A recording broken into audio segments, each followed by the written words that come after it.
गजेंद्र सांखला जी भी हैं। गजेंद्र सांखला जी, एक बात है, जो भारत विरोधी हैं, चाहे वो देश की सीमा से बाहर हो या देश के अंदर हो, उनके बुरे दिन तो चल रहे हैं सर। पहली बात तो अदिति जी आपको बता दूं कि देश के अंदर कोई ऐसा व्यक्ति नहीं है जो भारत का विरोधी हो। ऐसा कोई व्यक्ति नहीं है जो भारत का विरोधी इस देश के अंदर है। इसको गलत तरीके से मैनिपुलेशन करने में लगे हुए हैं। दूसरी बात यह है कि सरकार पाकिस्तान की जो हरकतें हैं, उन हरकतों का भारतीय सेना मुंह तोड़ के जवाब दे रही है। अच्छा, भारत की सरकार को जी सर, उन्हें आप क्या कहेंगे जो कहते हैं मैं तो नहीं पकड़ूंगी तिरंगा?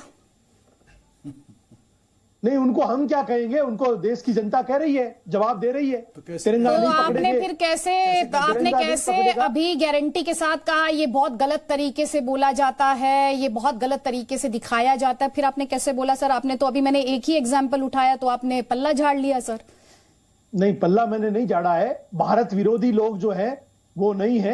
लोगों की सोच के अंदर परिवर्तन हो सकता है, लोगों के साथ में दूसरे गजेंद्र सांखला जी, थोड़ा सा क्लैरिटी के साथ, मैं चिल्लाना नहीं चाहती, दर्शकों के सामने तथ्य रखना चाहती। सुनिए, आपके हिसाब से जो भारतीय तिरंगा उठाने से मना कर दे, भारतीय कॉन्स्टिट्यूशन को मानने से मना कर दे, वो आपके हिसाब से? भारतीय सर, आप मेरा सवाल ही पूरा नहीं होने देंगे, मैं जान रही हूं आपको दिक्कत हो जाएगी। सवाल अगर पूरा आपने सुन लिया तो हाँ बोलिए। तो वो आपके हिसाब से क्या है? जो ये नारे लगाते हो, देश के टुकड़े टुकड़े के नारे लगाते हो, वो आपके हिसाब से क्या है? आज मैं इस डेफिनेशन को समझना चाहती हूँ आपसे। आप मेरी बात सुनेंगे? भारतीय तिरंगा 40 साल तक आरएसएस ने नहीं उठाया था। आप इस मंच के माध्यम से आरएसएस भारत विरोधी है? आरएसएस ने 40 साल तक भारत के तिरंगे को नहीं उठाया। सर, आप आरएसएस पर घूम फिर कर आ जाते हैं, उसका जवाब सुधांशु त्रिवेदी देंगे। उसका जवाब सुधांशु त्रिवेदी देंगे। मैं आपसे जो सवाल पूछ रही हूँ उसका जवाब दीजिए ना आप उससे क्यों भाग रहे हैं?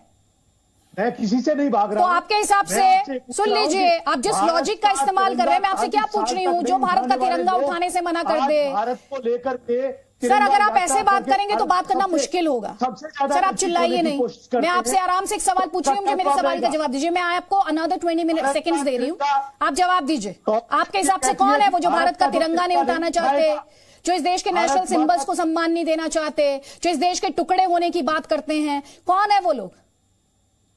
वो हैं जो मुख्य धारा से भटके हुए लोग हैं। अच्छा, और उनको मुख्य धारा में लाने का काम इस भारत की सरकार का है कि अगर कोई गलत काम कर रहा है उसके खिलाफ तुरंत एक्शन लिया जाए।